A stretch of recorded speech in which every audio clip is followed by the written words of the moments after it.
Magandang araw sa inyo mga kaibigan. May panibago na naman tayong tutorial na ibabahagi. Tungkol naman ito sa mga scooter type na motor. Alam ko maraming gumagamit sa atin ng scooter na motor ngayon. Siguro napansin nyo naman siguro kung ano yung kadalasang nagiging problema sa ating mga scooter.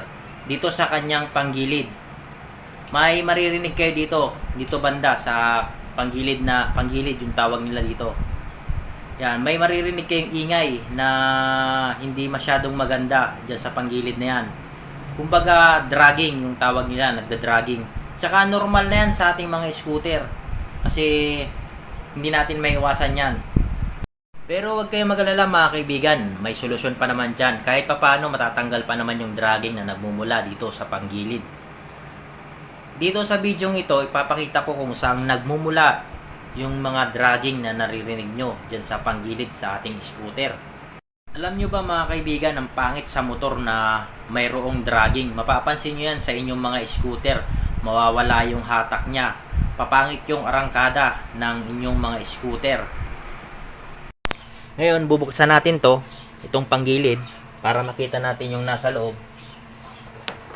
Para mabuksan yan, gagamit tayo ng impact wrench para mas mabilis natin mabuksan.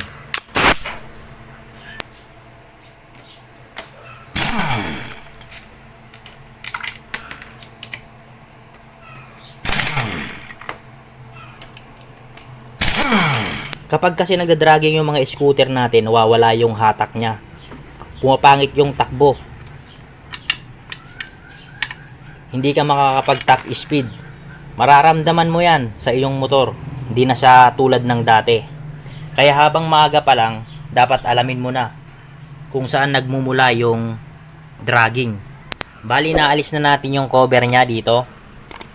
Isa sa mga dahilan kung bakit nawawala yung hatak ng ating motor, kung pumapangit yung performance ng takbo ng ating mga scooter. Dahil yan dito, marumi, maalikabok. Siyempre kapag maalikabok yung loob ng ating scooter dito sa panggilid, yung clutch lining hindi siya masyadong kumakapit dito sa clutch bell. Dumudulas yung clutch lining natin, yung lining. Kaya hindi masyadong kumakapit dito sa clutch bell. Kaya pumapangit yung arangkada ng ating motor, yung takbo niya. Kaya nawawala yung hatak. Bali, babaklasin ko muna tong mga to. Yan, para mas may paliwanag ko sa inyo kung saan nagmumula yung mga dragging, kung saan yung mga sintomas na pinanggagalingan ng dragging na yan. Para mabilis natin maalis to, gagamitan natin siya ng impact wrench, air impact wrench. Bali, ang size ng nut na to, nitong tornilyo na to, 23 mm na socket wrench.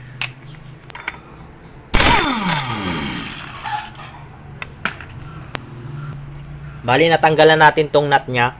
Dito naman sa kabila. Bali, yung size niyan 19 mm. 19.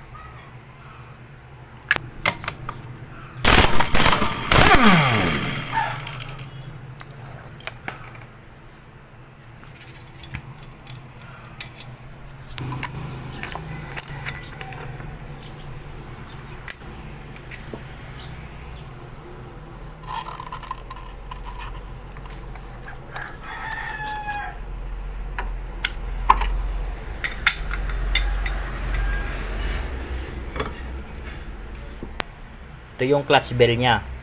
Ito yung clutch lining niya. Ito. Clutch assembly. Bali, baklasin muna natin to para mas maipaliwanag ko sa inyo. Alisin ko lang muna to. Gagamit lang tayo ng liabi tubo kasi ito lang yung meron ako. Meron akong liabi dito, kaso nga lang bitin. Kaya ito yung gagamitin ko, liabi tubo.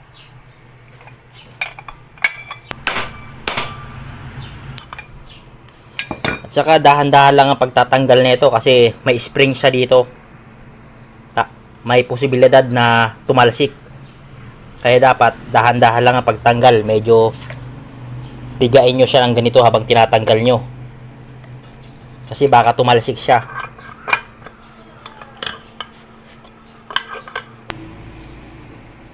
Yan, ito yung kanyang spring.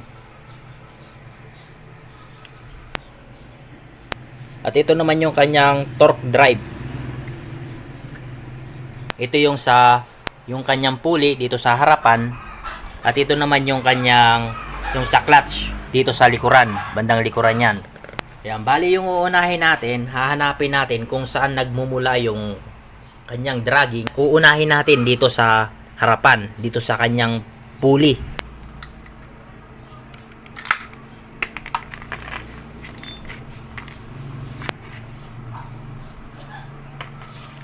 Unang nagiging dahilan kaya may dragging yung ating mga scooter, minsan dito yan, itong sa kanyang slider piece. Minsan sa katagalan na ginagamit natin, maluwag na to, umuuga-uga. Yan, umuuga yan mga yan. Pero napapalitan to, may nabibili naman na mga ganito. May nabibiling ganitong slider piece. Kung mapapansin nyo mga kaibigan, nilagyan ko siya ng sapit. Yung sa aluminum, yung sa Coke can. Ayun yung nilagay kong nasapit niya para hindi siya umuuga-uga. At yung isa pang kadahilanan kung bakit nagda-dragging siya, dito sa kanyang backplate, dito sa dinadaanan ng flyball, lumalalim yan. Minsan lumalalim yan, pero napapalitan din to. At ito pa, pansinin nyo yung mga flyball ng scooter nyo, minsan hindi na yan bilog, may nagkakaroon na siya ng kanto-kanto, napupudpud na siya. Ayun din yung kadalasan kaya nawawala yung hatak ng ating mga scooter. Yun din yung nagkokos ng dragging. At ito pa, yung kanyang bushing, napupudpud din to.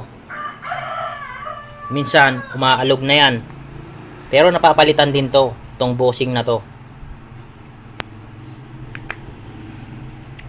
At itong kanyang drive piece, ito, minsan na nagkakaroon siya ng guhit dito, nagkakaguhit siya dito. Yan, kung mapapansin nyo, may mga guhit.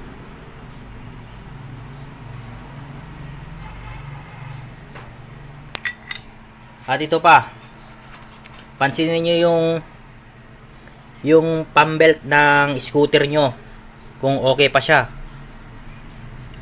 Kasi kapag manipis na yung pump belt ng scooter nyo, talagang hindi nahahatak yung scooter nyo. At check nyo rin kung may mga crack, may mga bitak. Kasi kapag manipis yung pump belt ng scooter nyo, sumasampal yan dito, pati dyan sa taas sumasampal.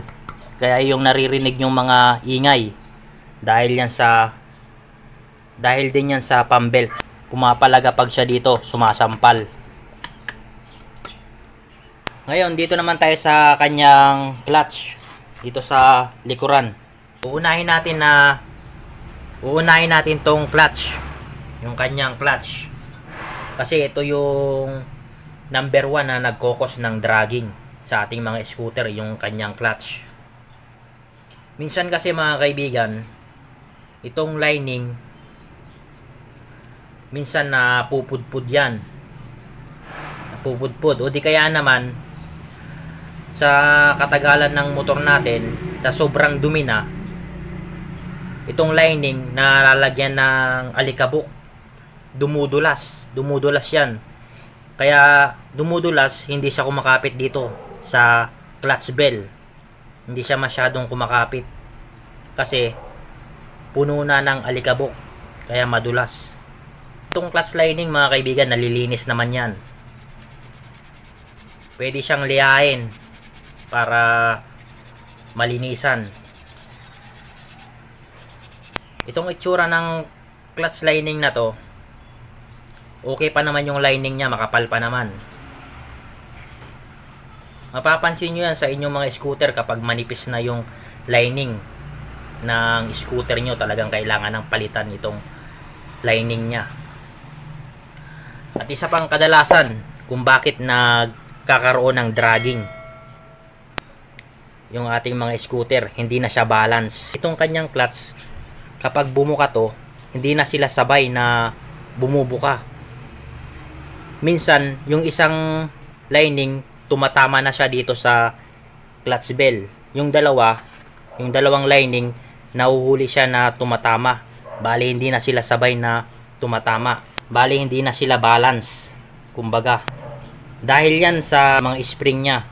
Yung mga spring yan, bali may 3 spring yan. Kada isang lining, isang spring. Kapag malambot na yung isang spring, mas mauuna na siya na umangat, bumuka, tumama dito sa clutch bell. Yung dalawang matigas, mahuhuli sila na tumama, na kumapit dito sa clutch bell. Kaya yun minsan nagda-dragging siya, yung maingay. Wala na sa balance itong clutch, wala siya sa balance dahil sa mga spring. Kaya dapat kine-check din tong spring kung parehas sila ng balance, yung tigas ng spring kung parehas sila ng tigas. Kasi lumalambot din tong mga spring na to sa tagalan ng ginagamit natin, yung mga scooter natin. Yan, ipapakita ko sa inyo kung paano siya i-testing kung malambot na yung mga spring netong. Bali, tanggalin natin yan. May mga circlip yan. May 3 circlip. Tatanggalin lang natin yan. Sukitin lang natin siya ng flat screw. Yung mga circlip niya. Madali lang naman tanggalin yan. Bali, yan. Natanggalan natin lahat ng circlip niya. Alisin na natin. Yan. Ito yung mga spring niya. 3 spring. Bali, alisin lang natin yung kanyang clutch spring para may testing natin kung malambot siya. Gamitan lang natin siya ng long nose pag aalis. Atakin lang natin siya pataas.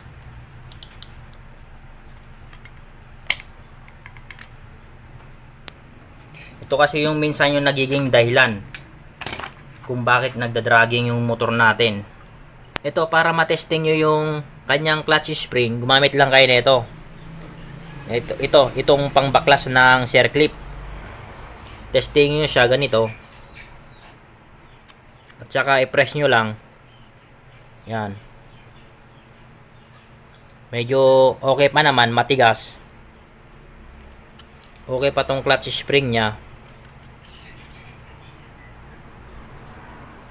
Testing nyo tong 3 kung alin yung malambot, yung mas malambot o yung mas matigas.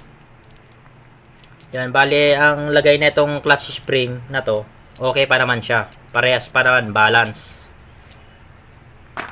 Kasi ito mga kaibigan, pag isa dito sa clutch spring na to, ang malambot na, itong clutch na to, hindi na sila sabay na bubuka. Unang bubuka yung malambot na spring. At itong matigas na dalawang spring, huli sila na bubuka. Kumbaga, hindi sila balance. Kasi itong clutch, ito yung nagpapaikot. Ito yung magpapaikot sa ating gulong. Yan, dito sa gulong. Ito yung magpapaikot, itong clutch. Kapag bumuka yan, kakagatin niya to. Itong clutch bell. Itong clutch na to, itong lining, tatama yan dito sa clutch bell, bubuka yan. Kumbaga kakagatin yan, magka-clamp. Kumbaga itong kamay ko, magka-clamp yan, maggaganyan. Magka-clamp, maghihigpit. Ayun na yung iikot tong gulong natin. Kaya kapag marumi to, itong clutch bell, itong lining, clutch lining, marumi yan, puno ng alikabok, hindi siya masyadong makakakapit dito sa clutch bell. Dudulas itong lining, dudulas. Kaya kailangan talaga na malinisan. Dapat malinis. Dito pa nangyayari yung yung dragging. Dito. Minsan mga kaibigan, ito, yung uka na yan, lumalalim yan, pumapaganon. Yung anuhan ng clutch spring, yung sabitan, yung ito. Kapag pumaganon yan, siyempre yung clutch spring natin, pumapaganon din. Kaya ayan din yung nagkokos ng dragging. Yung clutch spring natin, uuga na yan, nagaganyan. Magda-dragging na yan. Kaya dapat chine-check din natin yan. Napapalitan to, itong lining. At ito pa mga kaibigan, at i-check nyo rin itong clutch bell ng scooter nyo, baka oblong na. Hindi dapat na oblong yan, dapat bilog. Para matesting nyo kung oblong na ba tong clutch bell nyo, ilagay nyo siya dito at paikutin nyo siya. Yan, okay pa naman to. Kung makapansin nyo, okay pa naman, bilog. Minsan kasi umuoblong to mga kaibigan, itong clutch bell. At ito pa mga kaibigan, kaya wala yung pumapangit yung natin, yung arangkada ng motor, mahina ang hatak. Sa katagalan na ginagamit natin, siyempre lumalambot itong center spring nya. At ito pa mga kaibigan, ay importante ito. Importante. Huwag natin hahayaan na matuyuan ito ng grasa. Huwag natin hahayaan na matuyo ito. Kasi may mga bearing yan dito sa loob. May mga bearing yan. Dapat laging may grasa ito. Itong torque drive. Kasi mahal ito. Talagang mapapagastos ka dito talaga kapag nasira to. Itong kanyang torque drive. Dapat laging may may grasa. Huwag hahayaan na mawalan ng grasa. Kasi dyan magsisimulang masira yan kapag walang grasa ito. Itong kanyang torque drive. At i-check nyo rin to mga kaibigan. Dito. May mga oil seal yan. Doon. Baka sira na yung oil seal nya. May tumatagas na langis. Itong langis na to, nanggagaling to sa gear oil natin. Kasi kapag may tumatagas na langis dyan, pupunta sa clutch natin, talagang hindi nakakapit yung clutch natin, babasa siya. Dudulas. Pupunta siya sa pump belt ng motor natin, hindi masyadong kakapit yung pump belt, dudulas. At ito naman yung sa makina, oil sa makina. At alugin nyo rin siya kung may uga na, kung mauga, kasi may mga bearing yan dyan. Yan yung dapat na alagaan natin, yung mga bearing. Magtatagal yung mga bearing na yan kung aalagaan natin sila. At may bearing din yan dito sa cover. Ayan, meron siyang bearing.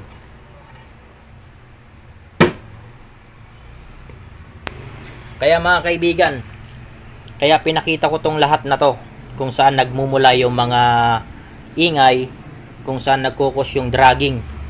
Kaya kahit anong palit nyo ng mga pyesa dito, kung hindi nyo naman nahanap yung pinagmumulan ng dragging, hindi magbabago yung scooter natin, hindi mawawala yung dragging nya kung hindi nyo talaga nakita kung saan nagmumula yung dragging. Pero kung wala naman sa mga nabanggit ko na to, wala naman dito, okay naman silang lahat. Tulad nito, okay lahat. Pero marumi yung panggilid natin, linisin na lang natin. Baka ayun yung nagkokos, madumi. Kaya nawawala yung hatak, yung clutch lining natin ang problema. Hindi kumakapit kasi marumi. Dumudulas yung lining natin. Kaya ang pinaka the best dyan, linisin na lang natin ang buo. Yan, linisin lang to. Dapat malinis. Lalong-lalo na kapag rough road yung dinadaanan nyo, talagang aalikabok yung scooter nyo. Yan, bali hanggang dito na lang mga kaibigan itong video natin. At sana naintindihan nyo itong tutorial na to. Pero kung hindi nyo naman naintindihan mga kaibigan, pwede nyo naman ulitin itong video na to na panoorin hanggang sa masundan nyo siya. Yan, bali hanggang dito na lang mga kaibigan. At kung hindi ka pa nakakapag-subscribe sa ating munting channel, ipaki-subscribe lang at paki-hit na rin ng bell icon para lagi kang updated kapag may mga bago tayong video na i-upload tulad ng mga ganitong bagay. Hanggang sa muli mga kaibigan, God bless and ride safe!